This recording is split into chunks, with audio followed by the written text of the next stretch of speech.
You're going to meet a brilliant artist today, someone you're going to absolutely fall in love with. Meet my friend, Teresa Oaxaca. Teresa, welcome. Hi, Eric. Thank you for having me on. Oh, we're very excited. I love everything about you, and I want to find out what you're going to do today for us. Well, today I have a portrait commission that has an interesting story. It was started right when the pandemic came out, and it's of a family of a woman who I met at your conference in Williamsburg. But I'm going to be showing the finishing layers, which is something that people almost never see. So there's going to be glazing, impasto, scumbling, and different kinds of flesh tone layering techniques that you might find interesting in different mediums, not just in oil. Absolutely. I'm looking forward to it. I want to show everybody some of your work. I'm just going to go and pull some things out. And you have developed your own unique theme and unique style. It's very distinctive. Anytime I see any of your work, I absolutely know it's a Teresa piece. And so lots and lots of lace and just absolutely beautiful things, rich, beautiful things. I like rich color. Rich color. I had not seen. I had not seen your work in person until you came to the FACE conference, and of course we have an auction and show, and you brought these giant paintings. They must have been 6 foot tall. They were absolutely stunning, compelling. They just pull you in. So very exciting work. Thank you, Eric. I'm a bit like the goldfish. I just moved to encompass the whole environment. So all my paintings are really big. Those are small paintings for me. Yeah. Now, I would be remiss if I didn't ask you about your style, because you've kind of developed a style all your own. You're like a fashionista. You have, you should have your own clothing lines, because you could set a trend. I should. I was going to wear red for you today, and while I was setting up my palette, I got green all over it. So now I'm in gray, and I like clothing that reflects my artistic aesthetic. So I like the painting world and my world to mesh together seamlessly. Well, it's very much it's kind of a storybook theme, and I really love that. Why don't we get started? Let's see you do some glazing. Glazing, Teresa, is one of the topics I hear constantly. People say, tell me how to do glazing. I really need to understand this more. And so I think we're excited about it. I will also mention that there are a lot of people who are watching today who are at very beginning stages. And so some of them don't even know what the term glazing is. They don't know necessarily about underpaintings and layering and so on. So maybe you could kind of touch on some of that as we're going through this process. And wow, that's just beautiful. Oh, thank you. All right. I'm going to turn it over to you. All right. Well, I'd be happy to talk about those things, Eric. So this is almost going to be the final pass of a portrait commission I've been working on. And so this infant here, she is going to be getting her final expression and all the emotion. So this is a little bit of a roughed in stage. I've already done a lot of what I call color weaving. So you can see around her dress, there's not just white, there are blues in the cool shadows, there are yellows in the shadows. The whites have already been laid on with impasto medium and pure lead white. And so it's time for the face to really get its day in the sun. And of course, when someone hires you to do a portrait commission of a loved one, that's the most important part of the painting. So that is kind of why I leave it to the last moment like this. All right. Okay. So I'm curious, you said, I want to catch you on a couple terms for the people who are watching who might not know. You said you used an impasto medium.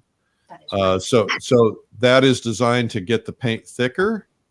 That's right. An impasto medium, you can see it here in this blob. This is not paint. This is actually a little bit of chalk and some bodied oil. So I paint with linseed oil. And so this is going to make the paint just stand up. So that looks like the Rublev Venetian. Is that what it is? That's exactly what it is. How did you know?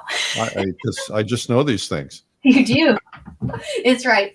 It's the Rubla Venetian. I'm going to be using that one today. They have so many wonderful pigments to choose from, but I find that this one's going to be good for the glazing that I'm doing right now. So I'm mixing it in with a flesh color and shadow mixture, which is made up. And does that, because it's got a little, looks like opacity to it, does that change the color at all? I find it doesn't. I find it's completely transparent. Yeah, that is important. You don't want it to change the color, and I find that it doesn't. So I'm just gonna like, I call it sneaking it in. Whenever I put a color at a rendering stage, I'm really careful to make sure that I'm not changing the value any more than it has to be changed. And so I'm just with a very long rigger brush, which they use to paint the sides of cars, I hear. I am sneaking in some warm, transparent red oxide. So that's another color I use for glazing. I use a lot of transparent colors. They just come that way out of the tube. And now, would you, before you go too far on this, will you tell us what you're going to try and accomplish on painting this face? What, as you look at it, what are you saying it needs? it needs the soul of the person in it. So all right. How do you do that? I know. How do you do that? It has the pigment, it has the value structure. It has all those beginning lay-in techniques that I'm sure a lot of the viewers are familiar with. And this is the kind of part where I look at the whole and I try to bring out maybe the spirit or the essence of the person. I like to go a little bit into my subconscious and go with the flow and see where that brings me. But I find just picking an area to work on, so in this case, the left eye, and adding detail and really observing color changes and form changes, I start to get closer to my goal. We have a huge audience today. I'll just read some of them. Baghdad, Iraq, welcome. Ethiopia, welcome. Edmonton, Alberta, welcome. Wow, that's a big group of people. Thank you so much, everybody, for tuning in. It looks like Czech Republic, Hungary, Egypt, Amman, Jordan, welcome. Fathi, we love it when you guys tune in. And I'm sure I haven't mentioned everybody. Norway, I'm not mentioning the people typically in the States, so I apologize for that. Brazil, Teresa, you're pulling them in. New Zealand, Netherlands, Mexico, outstanding. Ontario, thank you, everyone. I should mention, by the way, while I'm talking, which I shouldn't be doing, but we have a winner. Yesterday, we gave away a plein air apron. The winner is Julie Eyestone Finnegan from Florida. So congratulations. Today, we're going to give away my book, Make More Money Selling Your Art. And the way to win that book is to essentially leave a comment and hope that we're going to pick your comment. All right. So this is a chance for you to win. All you have to do is put your name in, or not put your name, just say something in the comments and we'll randomly pick. And by the way, I should also mention that we love it when you say where you're coming from. All right. Thank you so much, Teresa. Now we're going to get back to you. Yeah, it's an honor to be painting in front of so many people. It's always interesting to paint in front of an audience because the paintings are meant to be seen by an audience, but picture making is often a solitary act. So this is very flattering. Well, you've been getting a lot of solitary time. And so you mentioned before we went on the broadcast, you've really had a chance to get a lot of painting done. I have. I've done one of my life goals, which is to stretch some 10-foot canvases and begin some very large narrative works. And I've stretched about 4 of them so far. And then I have a whole backlog of others I want to do. And yeah, and then I've just been working on commissions and studies and doing a little bit of online teaching. And one of the great things about teaching from the studio is that you can just teach from your studio paintings. So it's just been one seamless painting journey, which has been a lot of fun. Now, will you talk to me about transitions? Because I'm looking at this painting. I see you're really good at that. Talk about the transition between light and shadow. Absolutely. So I am painting from a Renaissance to kind of Baroque 19th century lineage. And so they used to put cool colors between the lights and the darks. And so you can see evidence of this sort of verdaccio technique in a lot of Michelangelo or Da Vinci paintings. It was kind of like a green earth. So you can see it a lot of times. I will put some blue or green between my light and shadow. In the 19th century, it seems like they went a little more fun. So if you look at Sorolla or Sargent, you see purples and alizarans, as well as the blues and the greens. And I think it's just ways of interpreting the world in a fun way that keeps painting fun and you know trying to further capture the soul of man or the world in front of you. And I think you can kind of get away with any transition color you want as long as you obey value structure. And so that's the idea that as the form turns, like for example, here on the forehead, the baby's forehead is light, but it's going to have to start meeting this dark shadow value over here. And so I'm going to have to come up with several transition colors. Well, one of the things we've talked about in the past and is that oftentimes there's the most chroma at that point of transition as well. So if you look at the baby's cheek, for instance, where you're going from light to dark, there's you go from light into a high chroma color and then into the blue. Absolutely. Yeah. And it's tricky because as you darken colors, they want to get higher chroma because most pigments exist at a mid range or a darker range. And as we know, to lighten a color, you often have to throw in white or some kind of very pale yellow.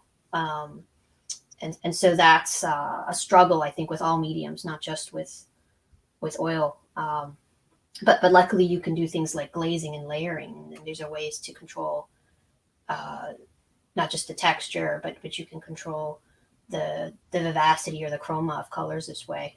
Hello, Pakistan. Hello, Alberta and Ontario and Brazil. So what kind of brush are you using? It looks like a very soft brush. It's absolutely opposite. This happens to be a number 2 Rosemary & Co. series 3077, and this is a long, round economy hog. So it's a very rough hog bristle, but it's so small. And I have a little bit of a pouncing technique. I actually poke the surface. I don't always drag the paint. Can you show us that poking? Yeah. Well, here's the brush. Let me see. Here's the brush. It's too close. Yeah, too close. Okay, this is it. Your hand is blocking, so it's hard to see it there. I'm poking. Okay, so just kind of dabbing paint. Yeah, I ram into the canvas than pull away from it with each stroke, and that helps me get this blending. I could use a very fine sable, and I do have a few red sables in my hand at the moment, but for some reason, maybe it's the thickness of my paint, I just find that the stiff bristle delivers the paint the best way. Yeah. Yeah. So this is not a fancy brush by any means, and I often go through a lot of them. So if I find them, I buy a dozen because I know they're going to get shorter and shorter. But they're very nice for this layer, this approach. And now, when you did your first layer of this painting, was it simply a single color to kind of get in your drawing? How do you do it? I began with a raw umber block in. I drew with raw umber using a bristle brush, and I blocked in the shadows and the lights. So that's another old master technique. Right. And then I proceeded to model the lights into the shadows, and I hinted at a limited number of cools. And then I went and mostly dealt with the rest of the picture because the face is going to be made up of colors that are reflecting from the surroundings. And in my work, I tend to employ a lot of surroundings. And so I almost have still lifes that have people in them rather than the other way around. So Did you originally pose this and photograph it? What was your source? my source was interesting. We began this during coronavirus, and so instead of visiting Alabama as I was supposed to do in March, we did a Skype photo shoot where I directed my client. Really? Yeah, Oh, how creative. she did. She had a good camera, and she put everything where I told her. We took several different photos, and you can't tell now, but there's some dogs and birds in this composition which are not currently existing. They're posthumous portraits, and so I used a lot of different references to pull this together. And the face here of the baby actually, it's been a little bit more of an indirect approach because I originally painted it with a completely different expression, and after some thought and consideration, my client wanted more of a smiling face, and so I changed the face completely, which is something that happens a lot in commission work. So it's not always a direct from start to finish, like you would see in a demo. Right. Sometimes the road is a little turning. So this face here has gone through a little bit of work already. Terrific. So it's complicated, but yeah, it's I think the more work you put into things, sometimes the more beauty that is shown. I like a little bit of brushwork showing in my pieces, so I'm quite happy. Hello, India, and hello, Netherlands. Couple people from India. Hello. UAE, welcome. Switzerland, Lucerne, welcome, Barbara. Thailand, Cumbria, United Kingdom, Pakistan.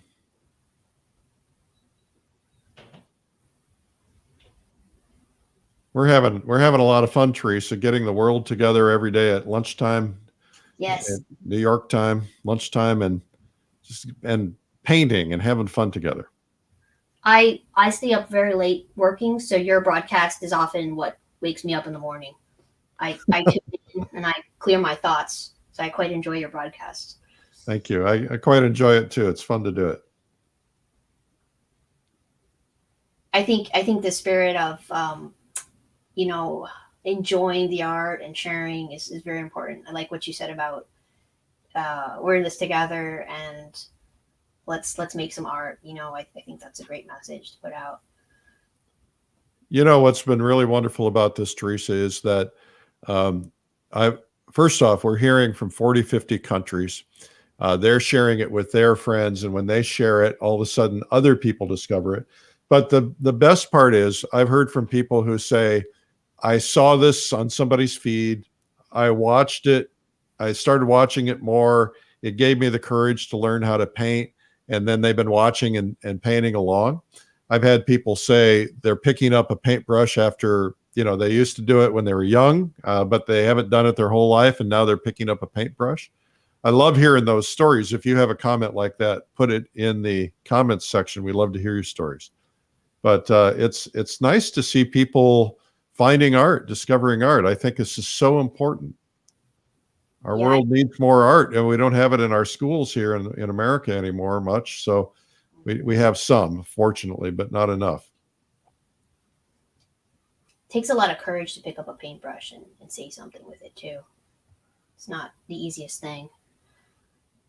No, but you're having fun learning. That's right. That's the key. If you're having fun, you're going to learn faster.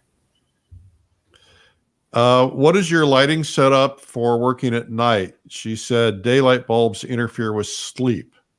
Oh, well, that's why I work at night, though. I am intentionally interfering with my sleep.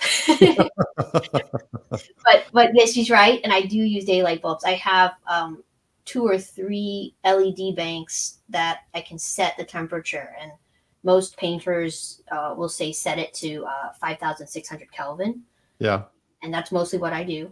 And you do get better light during the day. So when I was less comfortable with working at night from photos, I used to just work from life completely. That's how I was trained. So I didn't touch a photo for the first 6 years of my art And that's a great training, because then once you do use photos, you'll be able to understand what the form and color really is. Yeah, and you'll be able to appreciate the model not moving. But yeah, I would say look at your colors in the daylight, because as good as daylight bulbs are, they're still not the same as real light. Yeah. The other thing that can happen, and everybody needs to be careful about this, and I say this from personal experience, you can have too much light. And if you have too much light when you paint, you don't realize it, but you're painting a darker painting. This I have not heard of. This is interesting. Yeah. So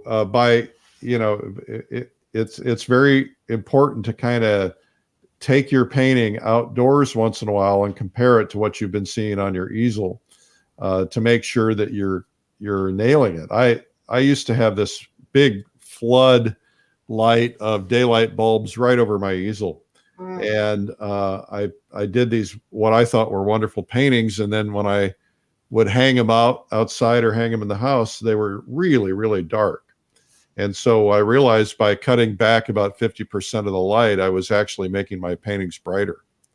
I see. Yeah, I'm familiar with people who work in artificial light. And if you don't have it calibrated to that 5,600 Kelvin, you run the risk of not seeing certain colors in the spectrum.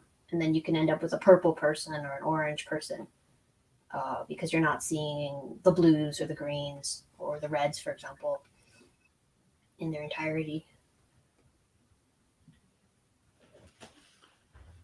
That's great advice. I definitely would say to look at things in many different light sources. I have daylight streaming in through my windows. Then I have the 5,600 Kelvin banks, and then I have just a few what I call yellow lights, just kind of normal, taken out of the box. So I discovered something recently. I just had cataract surgery, and I didn't realize how bad my color had become. It creeps up on you gradually. My wife used to say, your paintings are too yellow. And now I'm seeing colors I don't think I've seen in 20 or 30 years. Oh, that's remarkable. What colors do you see better now? Lavenders and blues. Reds are more vibrant. All colors are more vibrant, but everything was kind of grayed down and muddy. And now I have a mountain in my distance that, it used to look like it was kind of gray-green. Now it looks, lavender and blue. Fantastic. Do you appreciate different kinds of painting now, or is your appreciation similar to before the surgery? Well, my tendency is to want to use more color now, because I want to celebrate the fact that I have color back in my life. Yes, that's fantastic. Yeah, I think it's worth investigating color as an artist. I do believe in a limited palette, but I think that it's nice every once in a while to get outside your color box. And recently I got into cobalt teals, so I have a few turquoises on my palette now. And nice. I start to use, as you can see in this portrait, I start to use more turquoise. And I'm sure I could have mixed it before, but it just didn't occur to me because it wasn't on my palette. Teresa, when you're done with this passage, if you'll just pull your palette up and show it to everybody again, that'll be a good thing. Absolutely, yeah, and I'll pull back a little so you can see my big. Yeah. I think people would like to actually Oh, good. Yeah. It's kind of a lot of colors. In my defense, I do these paintings that have the full spectrum of color to begin with, because I paint a lot of flowers and antiques. And so I don't always use every color on my palette in every picture, but I have it there just in case. And I work on a few paintings a day. And so it helps me to just have all my colors ready to go. And so this is my not so limited palette. Why don't you switch to the other camera, so everybody, because we had a lot of people who tuned in late, so everybody can get a feel for the full composition. Absolutely. Our guest today is Teresa Oaxaca. Hi, Teresa. Hi. Yeah, that's just beautiful. Thank you. All right, now let's get back to work. Okay. I'll crack that whip. Thank you. Can you get us a close-up zoom in again? Great, thank you. If you guys are enjoying this, please share it and hit the like button or a heart or something that helps. Your palette, somebody says, Lucien says your palette is a work of art too. It really is. Oh, thank you, Lucien. So I'm using one of my secret colors here. It's not so secret, but it's called Lead Tin Yellow Light. Yeah. And it's a historical pigment. Vermeer used it a lot. And I find it's great for flesh color because it gets you a really light, off, kind of buff yellow. And then you can just mix a little bit of vermilion or cadmium, red or orange into it. And then you get a very delicate shade of pink or orange or brown. And you can also use it to paint white drapery. I paint a lot of antique horsehair wigs because I do Rococo inspired headpieces on some of my models. And so this is one of my favorite secret colors. You must love going into antique stores and finding props. You know, I am not allowed anymore into antique stores. I have filled up my environment with props. And so I did enjoy it very much. And I collected a lot of dolls and a lot of tea sets and things like that. But I'm under strict orders to only sell paintings and not bring in stuff to my studio. Have you seen Sherry Ross's doll collection?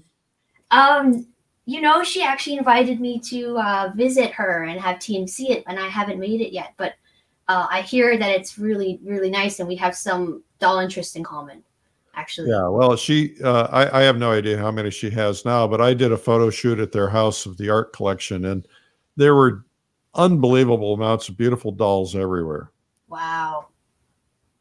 I'm in that art collection, and they have a painting of mine that has many dolls in it. So I appreciate a collector who collects dolls. I love your work. I need to get one of your pieces one of these days. Oh, thank you. I like when people tell me that they like the dolls because I get just as many people telling me I should stop painting the dolls. Oh, really? Yeah. And I think sometimes what to do, but I think it's always good to hold true to your own vision.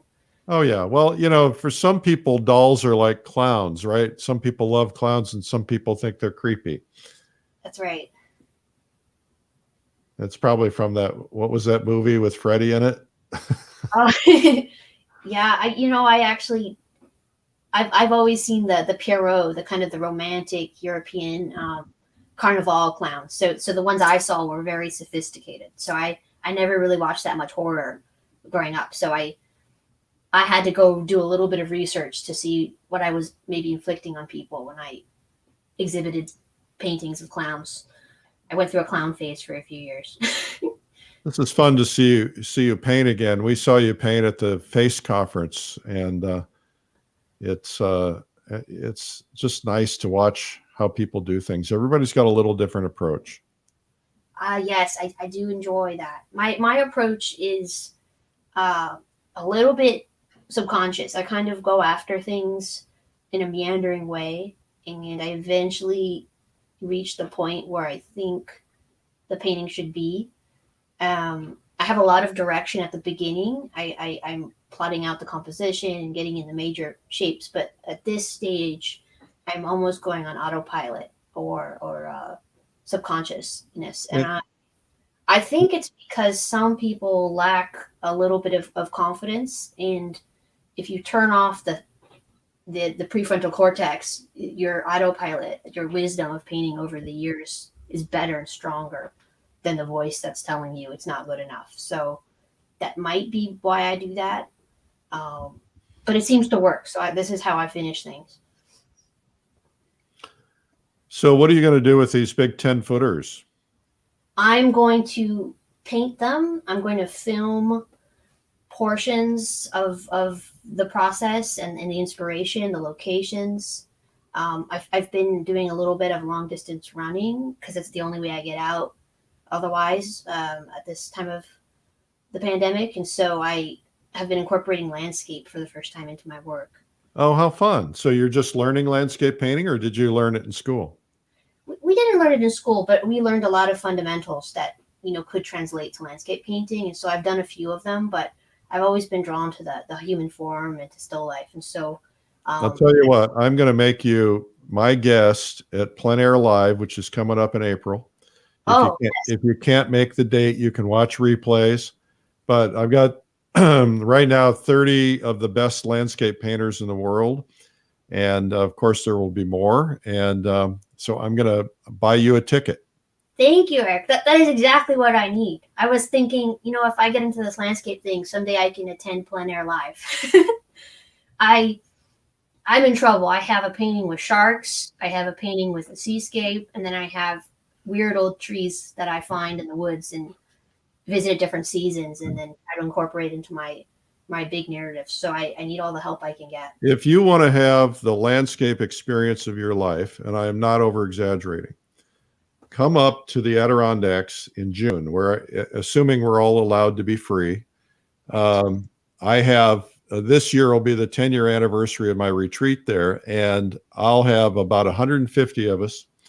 We go out painting in the Adirondack landscapes every day, which are stunning, and you get to set up next to others, some who are experienced, some who are beginners, and everybody just kind of hangs out, has fun, paints, and then we play music at night, we sing, we do portraits at night, we eat together, and it's a fabulous experience because, Charlie Hunter, who's probably watching, Charlie Hunter came, he wanted to learn about the plein air world because he wanted to kind of get himself exposed, and he got so exposed to it and became very popular in that week that he kind of went out and started the plein air circuit.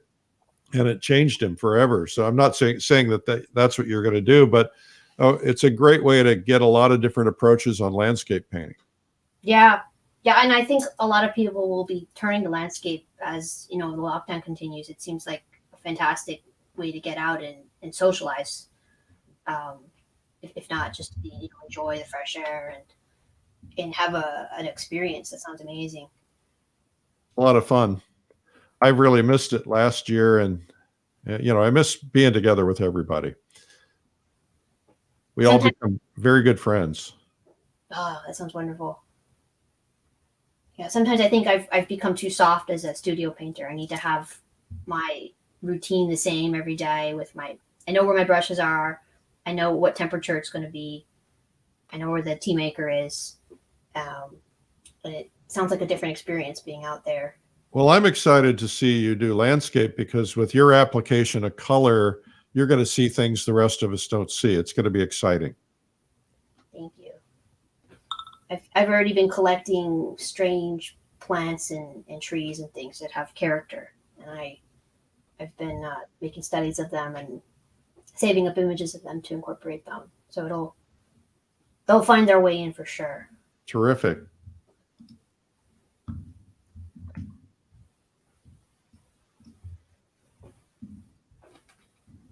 So here I am just softening an edge. The baby's wearing a bow, and I thought that the edge was just a little bit too hard. And so even though I try to soften edges as I go, I have a tendency to paint sharp edges, which is rather common. I have taught a lot of workshops around the world, and I think about 95% of the population put sharp edges. Every once in a while, you find someone who naturally does soft ones. But this is something I'm always fighting. And at this layer, there's no excuse to have unnecessary sharp edges. And so will you touch on that for everybody's benefit, why edges matter and how they draw the eye and so on? Mm-hmm. A sharp edge, which can be accomplished with either a lot of contrast, such as a white against a darker color, or with an impasto, where I've just put in a huge chunk of lead white onto my figure here. I love this part at the end. You can just impasto in white like that and leave it, and it gives texture, and that's a sharp edge for sure. That's going to just draw the viewer's eye to areas you want them to see. It also imitates the way that the human eye works, or the camera lens works, which is another type of eye. We're going to find one spot in the distance to focus on, in a portrait, unlike a landscape, you don't have miles and miles of vista, right? You just have maybe a foot or two of space. And the Right. more space you can get in a portrait, the more beautiful. So a lot of times people don't know what they're responding to, but when they see paintings that they just love, often it's the space that the artist has created the illusion of that they are Yeah. in love with. And edges will get you that.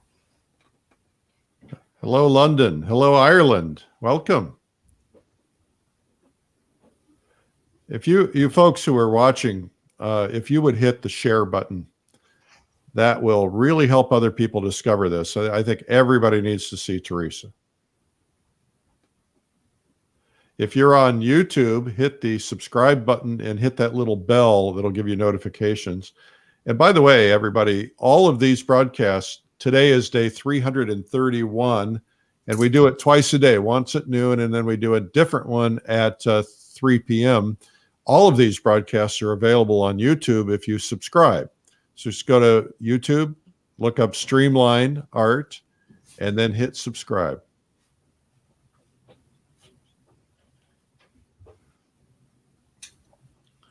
I think Plein Air Live is going to be a lot of fun. We have people, last 3 weeks ago, we had Watercolor Live. We had the world's largest audience of watercolor at a conference, and we had 40 different countries attending. So Plein Air Live is probably going to end up beating that. So it'll be interesting because there's a huge interest in landscape painting and a huge interest in going outdoors because it's so social and you get to be out in nature and meet a lot of friends. It's kind of fun. Of course, I would say that because of my involvement with it. Oh, it definitely is a lot of fun.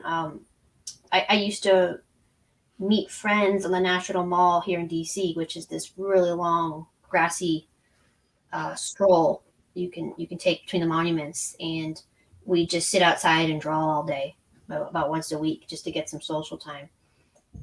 And it made all the difference between feeling cooped up and isolated and social and creative. Yeah, it's fun. Do you ever get to Austin, Texas? I would love to come to Austin. I have only been to San Antonio, and I used to live in El Paso, Texas. So you did? Okay. I grew up in Texas for about 2 years. Well, if you ever make it, maybe someday we'll do a project together. But if you ever come, I've got a portrait collection of I'd say about 26 or 30 portraits by the world's leading portrait artists, and including some that are gone now, like Nelson Shanks. Talk about a man who knows how to put color in paintings. Indeed. So I'd love to share that with you and show it to you. Oh, I would love to see that. Yeah, seeing art in person, there's just nothing like it.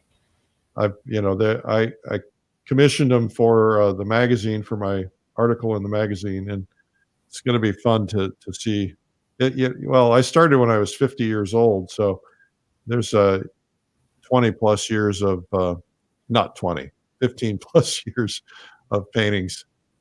Wow. So what was it like to sit for Nelson Shanks? Well, Nelson was a 4-day sitting. Okay. It was 4 half days. The stories were remarkable because he's telling, he was very close friends with Princess Diana. And so he's getting into a lot of depth in the stories of the different people he's painted, Diana and Pavarotti. And, it's really amazing the life that he led. And, I learned a lot about everything, learned a lot about painting, and we became really great friends. It was really a tragedy to see him go. Oh, indeed. He called me about, a week before he passed. Wow. Yeah. Did you sit for him at his house? No, I sat in the Robert Henry studio in New York, right next to the National Arts Club, which was his studio in New York for many years. And sadly, as he started realizing that his life was coming to an end, he had to move out of that studio. And he also has a fabulous studio at his home outside of Philadelphia. And his wife hosted me there, wife and son, Alex, hosted me and my daughter there, and we got a chance to see their personal collection. Just unbelievable. He had beautiful Renaissance era paintings, plus his own paintings, his studio. I told his wife that they need to make a museum out of that studio someday. Yeah, I think it rivals the Frick collection. Oh, it does. I mean, he was so smart in the way he collected. And they let you sit in the chairs too. Yeah. Yeah. All the furniture is, hundreds of years old. And, I talked with his wife about that, and she said, he would, anytime he'd get a good commission, he'd spend money on fantastic art from auctions over many, many years. And eventually, that it turned out to be one of the most beautiful collections in the world. Yeah. That's what's so fascinating about art, is that it just endures for so many centuries if it's good, and it's sometimes unreproducible. That's one of the beautiful things I think about being an artist. And yeah, that's something I've not really been able to do. I've got a big collection, but most of it is because I've traded paintings with artists, or they've given me paintings, or I've got a few that I've purchased from time to time, but I haven't been able to purchase the antique paintings like I'd like to. But one day I'm going to build I have a plan to build 2 museums. It'll be a collective museum. One is going to be a museum on plein air painting, and then the other is going to be a museum on academic realism, because, the 2 areas the magazines focus on. Yeah. And so I had somebody offer they offered to donate a piece of property actually outside of Washington, D.C. Oh, fantastic. And but I turned it down because it was a rural area, touristy area, but rural. I need to be in a big city. Otherwise, there's no use in having it if people can't see it. I see. So all I need is a donor who wants to put their name on a museum, and we'll get it done. Yeah. I love museums. That's one of the things I miss, is that I used to be able to go in and see paintings all the time. I know. Yeah.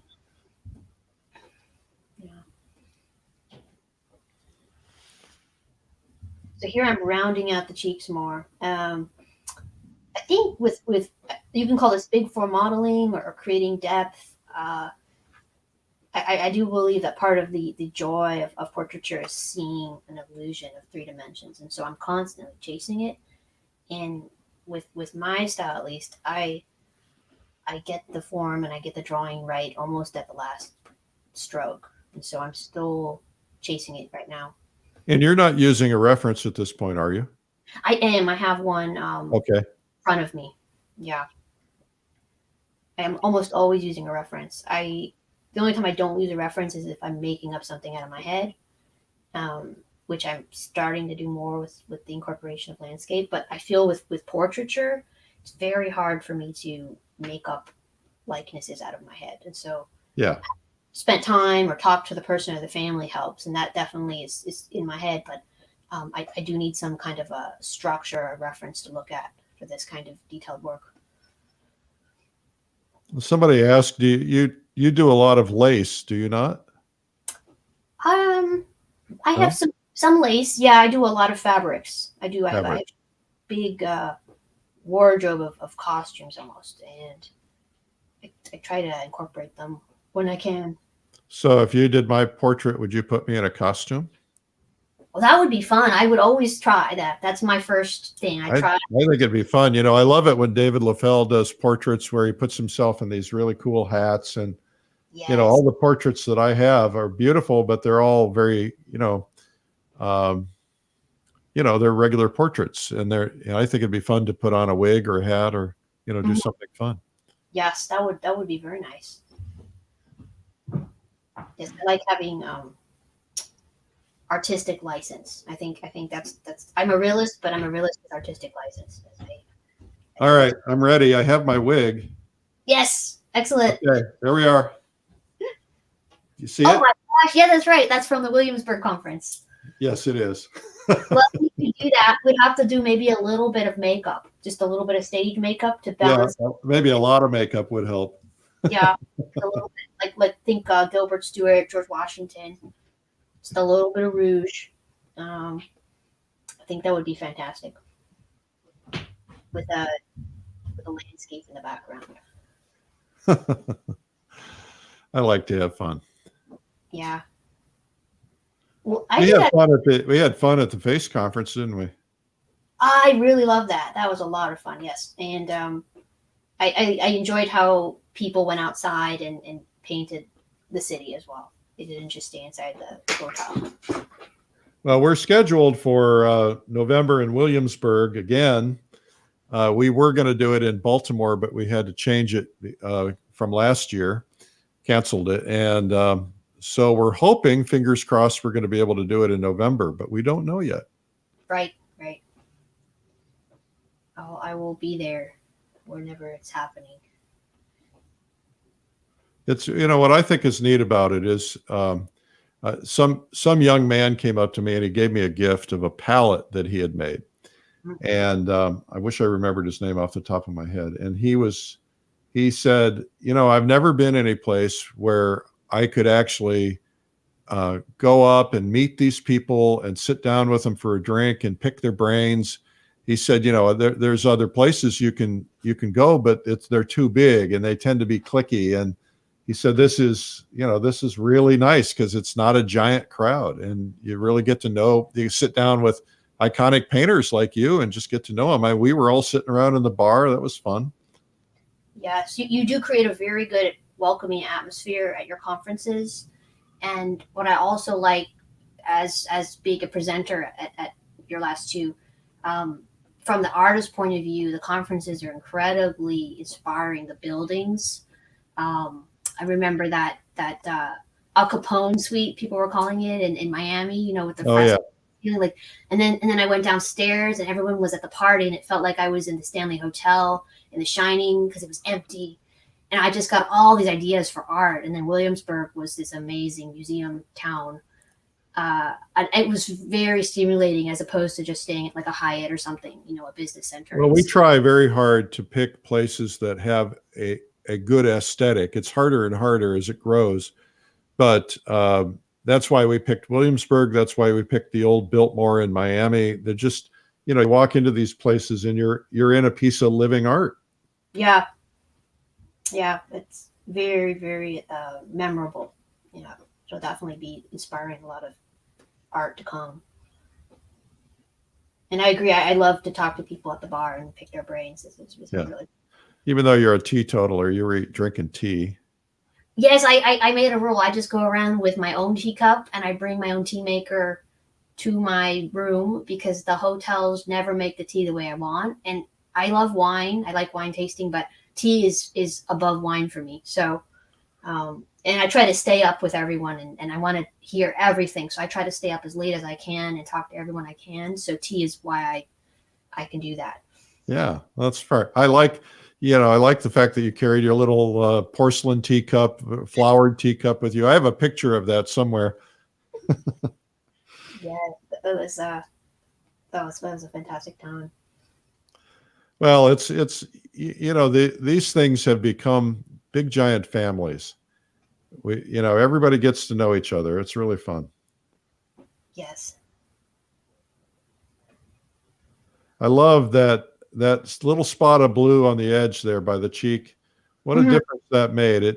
That's what David LaFell would refer to as creating air.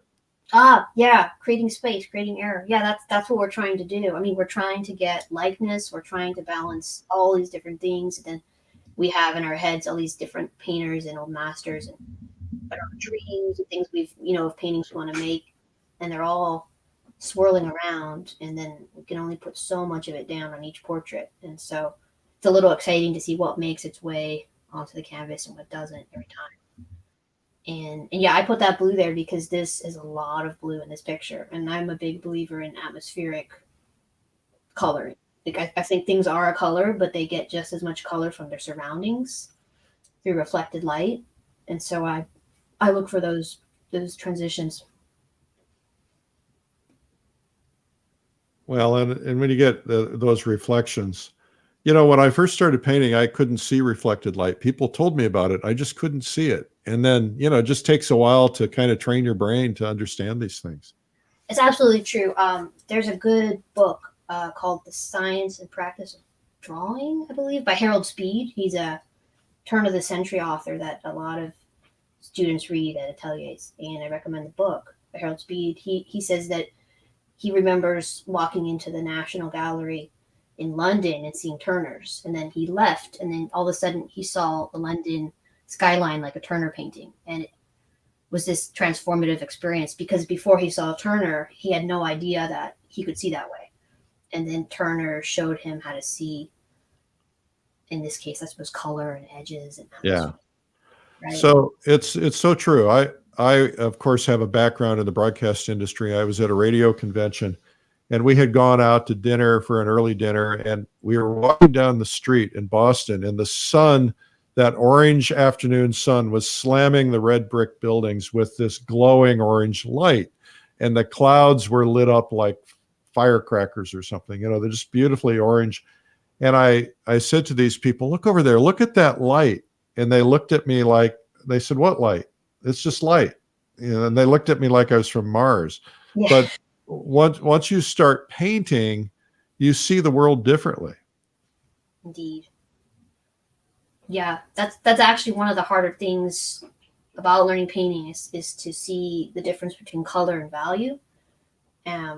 It has something to do with camouflage and the way plants sometimes disguise themselves to either be seen or to not be seen when we want to go pick fruit and things like that. And so color is it's almost unnatural the way artists have to learn to see, but it's very rewarding when you get there. It sure is. Hey, if you guys are enjoying this, hit the like button if this is inspiring you to paint. Hit the like or heart button, or hit the share button so other people will discover this. Someone said they lost the sound, but I think it's just them. Has anybody else lost sound? I hear you loud and clear. Yeah, I hear you loud and clear too. So what we're going to do is we're going to stop down in a couple of minutes, Teresa, because I want to make sure we have time to see your studio. Absolutely.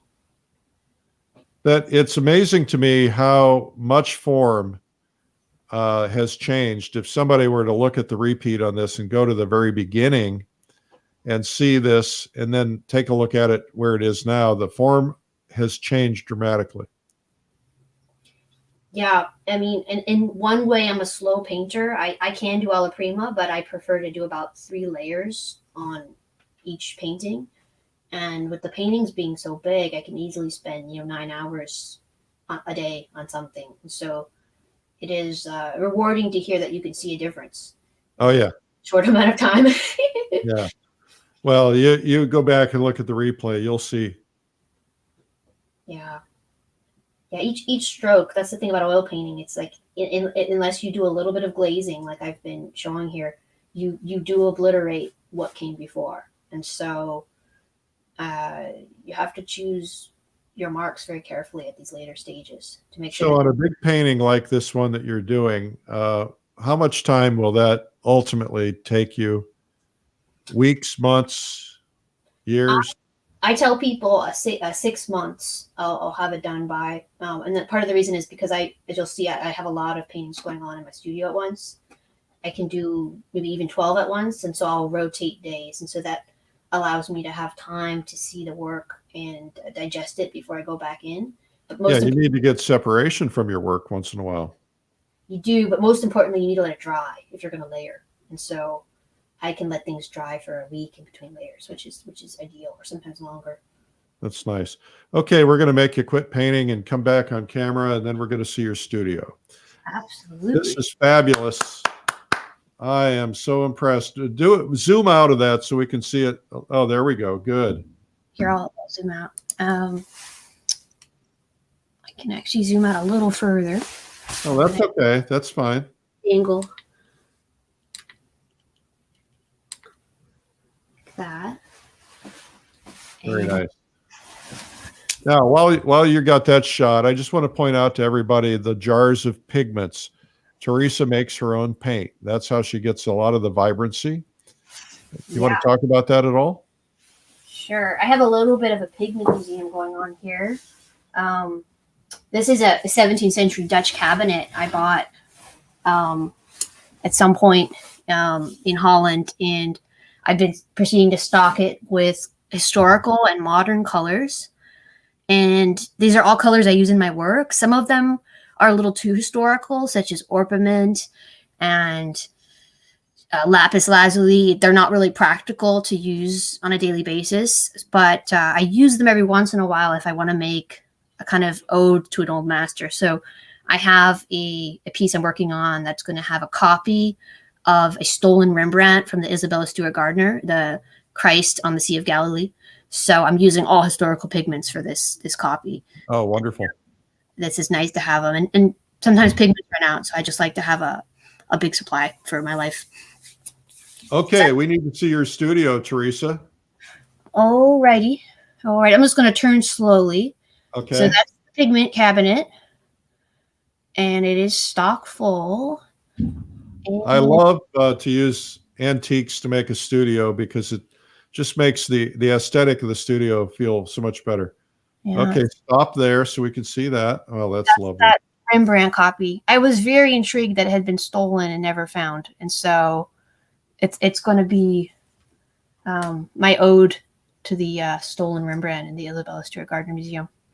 So it's just locked in. So it's an original painting with a Rembrandt hidden in it. And so I'm having to do a seascape and make it up. And this is one of my narrative pieces. Oh, you got a lot going on. It's a take on the Salome and St. John. So she's holding a shark's head taken from the sea. Here's more big paintings. I haven't really got too much done on the huge ones, so these are my small ones still.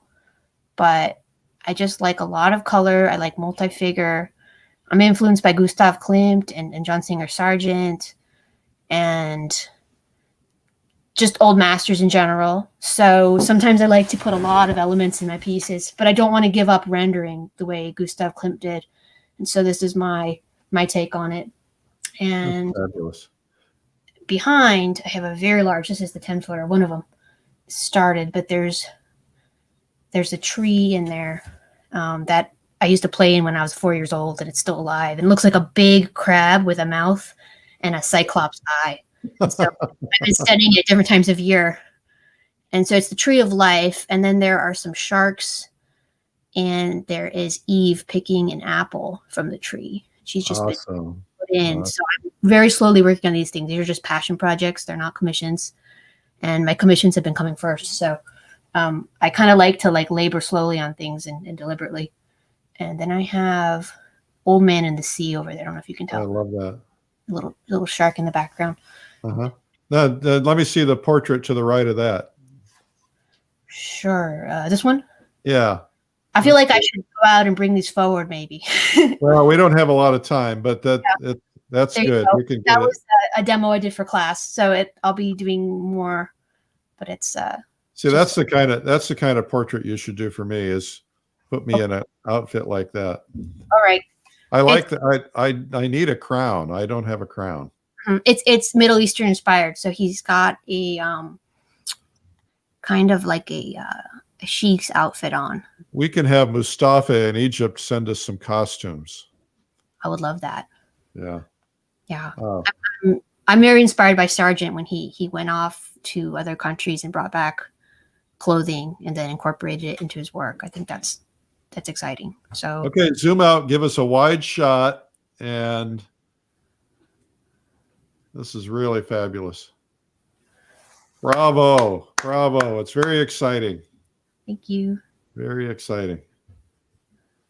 Cool. All right. Come back on camera. Say goodbye. All right. Goodbye. Well, it's not just goodbye. Teresa, this has been fabulous. I think you've inspired a lot of people. I know you've inspired me. I am a big fan of your work, and I think that you're going to historically become very important in the art world. I would encourage anybody who can commission a painting or who would go to our website or her galleries and own a painting. My gut level feeling is that those paintings are going to increase in value 100-fold, maybe 1,000-fold over time, but they're going to be historically important no matter how you say it. And I just love the fact that you've got your own style, your lifestyle. It's a great package. You're a great marketer, whether you do it for that reason or not. I think it's more in your soul, but that's really cool. Thank you for being with us today. If you guys like this, please share it. Teresa's website, I want to make sure I do that. And it is teresaoaxaca.com. And now it's OAXACA. You can take a screenshot of that, but go visit it. And Teresa's got a couple of videos out from one of my competitors. Go buy those and support her in any way you possibly can. Teresa, thank you so much for being here today. And we're going to be watching you. Thank you so much, Eric. Thanks for having me on. All right. And we'll see you at the FACE conference. Yes. I look All forward. right. Great. Hang in there, guys. I'll just be another minute or so. I'm Eric Rhoads, publisher of Fine Art Connoisseur and Plein Air Magazine. I don't think I introduced myself earlier. And we're doing a pretty cool thing. We're doing a big conference. It's coming up. It's called Plein Air Live. It's all about landscapes. You don't have to be a plein air painter, but these are some of the best landscape painters in the world, and more to be announced. And if you sign up by the end of this month, you're going to save a lot of money. It's a virtual conference. It's 3 days plus a beginner's day if you want to opt in for that as well. As a little bit of history in there, but mostly demos and painting. We have a lot of fun. These events are really crazy. So check that out, especially because we have not been able to do this year's Plein Air convention. It's canceled now. So Plein Air Live is a great option. And also, by the way, a lot of people have told us they've never been able to go to a convention for whatever reason in their life. So anyway, check it out. It's pleinairlive.com. Also want to mention to you that we've got a cool workshop coming up. We've reinvented workshops, and we talk about. Are you an artist who's trying to get to the next level? Learning to paint can be frustrating, and we've met artists who have attended lots of workshops and watched lots of videos, but feel they do not make fast enough progress. Don't feel badly. It's not you. You see, scientists have recently discovered that learning itself is a science. To learn better, instructors need to employ these new scientific discoveries. It turns out that the way you present information helps you retain more. The methods of teaching help things sink in. So instead of retaining 5 to 10%, you retain much more. Now the world has turned to Zoom teaching, which sometimes makes learning harder, thus compounding the problem of learning. At Streamline, we decided we needed to reinvent how we do things. So we studied these scientific learning methods. We interviewed top experts on learning, and we developed a system to help you learn better, faster, while retaining more. Introducing SOAR, Streamline Online Artist Revitalization. Our goal is to make online learning better and help you achieve rapid transformation. Best of all, it won't feel scientific. In fact, great teachers use these techniques and you don't even realize they're being used. Yet you tell yourself, that's a great teacher. And as you start painting, you realize just how much you retained. As a result, you'll transform your painting, and you'll do it faster. And the more you practice, the more ideas will positively impact your painting. You'll be painting better. You'll feel less frustrated. You'll retain more.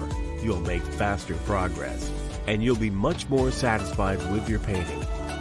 Streamline is introducing a series of SOAR workshops featuring top artists who'll be employing these learning techniques.